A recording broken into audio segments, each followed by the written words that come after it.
Hi, this is Raphael Mudge, the creator of Cobalt Strike. Welcome to Part 5 of Advanced Threat Tactics, Privilege Escalation. In the last lecture, we talked about how to conduct post-exploitation on a compromised system with a beacon payload. In this lecture, we're going to talk about how to elevate your privileges and how to work from that elevated position to harvest credentials and password hashes.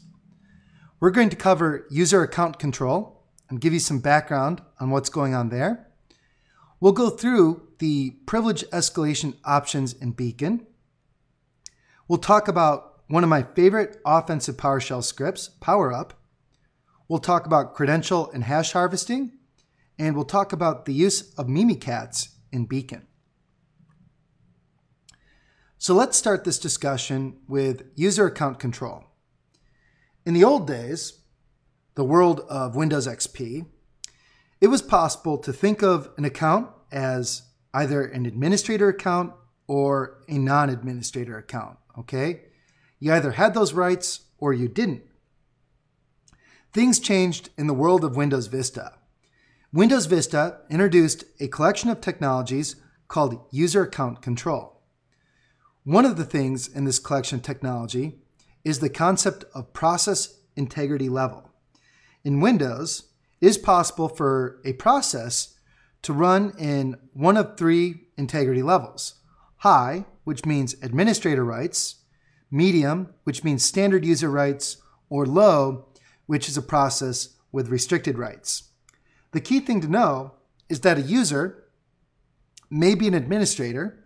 They may have the potential to run a process in a high integrity context, but they might be running things with standard user rights, or even worse, low user rights.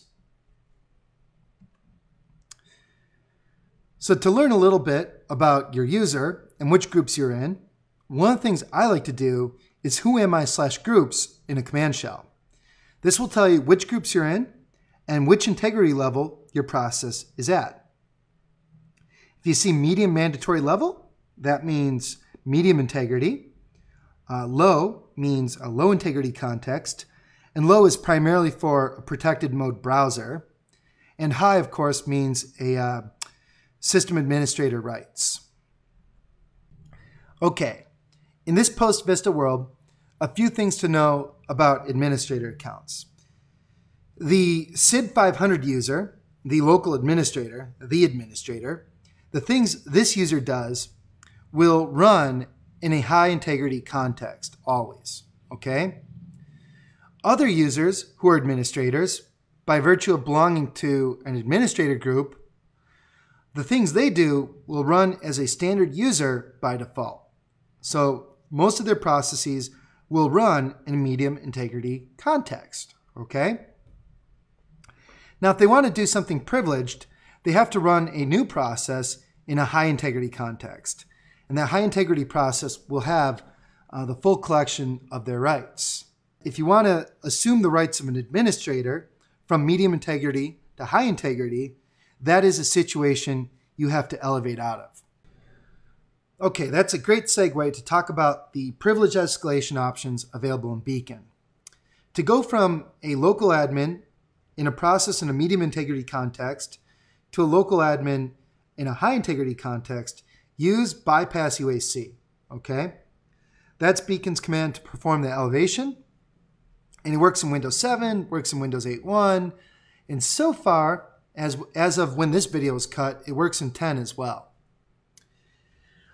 Beacon also has an elevate command that uses a memory corruption exploit to elevate you on an unpatched Windows 7 system to system, okay? The elevate command that is in Beacon today is the beginning of what will eventually become Elevate Kit, which will be my pathway to bring memory corruption privilege escalation exploits into Cobalt Strike, okay? So what's there today is just a beginning. Keep an eye on that for more in the future. Get system. Get system is a command to elevate from a local admin in a high integrity context to system, okay? Run as is a command that lets you specify credentials for a user and kick off a process as them. So you can reuse run as to kick off a process or a beacon as another user. And spawn as uses the same mechanisms as run as, but it's a little bit different. Let's talk about that. Spawn as accepts credentials and a listener, and it uses PowerShell to spawn a beacon session as another user. You can use the spawn as command in the beacon console, or just go right-click, beacon, access, spawn as, pick the credentials you want, pick the listener, and you'll be rocking and rolling. Let's take a look at spawn as. Here we are in Cobalt Strike with a beacon calling back every 5 to 10 seconds. Here's the help for the spawn as command, okay? Now we can do this command from the console, or we can just go right-click, access, spawn as. Now what we're going to do is use the local administrator account that I happen to know the password for. And since it's a local account, we're going to put a period for the domain piece right here. Now when I elevate, I tend to prefer to use an SMB beacon listener, okay? And this way my elevated access will chain through the parent beacon. So let's go ahead and hit launch to kick off a beacon as an administrator. And there we go. We now have a beacon running as administrator, okay, chained through our foothold. Cool, very cool. You'll also notice that this account is running in a high integrity context. That's what it means when it's red with lightning bolts in a sessions view. Same thing over here, right? Okay. Now, let's try something a little bit different. Let's try spawn as with a user who is an administrator but is not the SID 500 account. So let's go access, spawn as. Let's do lab, password 1, bang, local account again. And we'll do local beacon HTTP, and you'll see why in a minute. I'm doing that to save time because this command will fail. There we go. This command failed.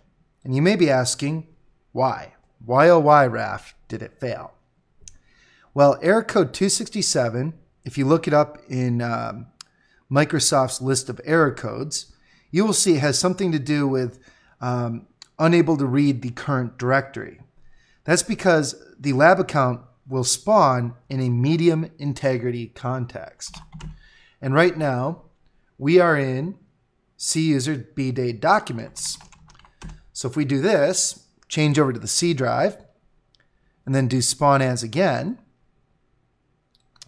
and this time lab, password 1, bang, domain period. And we can do the SMB beacon this time, because I know it'll work. Now, when we do spawn as, we will end up getting a new beacon running as the user lab. Notice though that lab is also in a medium integrity context, even though the user lab is not, or excuse me, is an administrator. We'll talk about how to elevate out of that when we go through bypass UAC.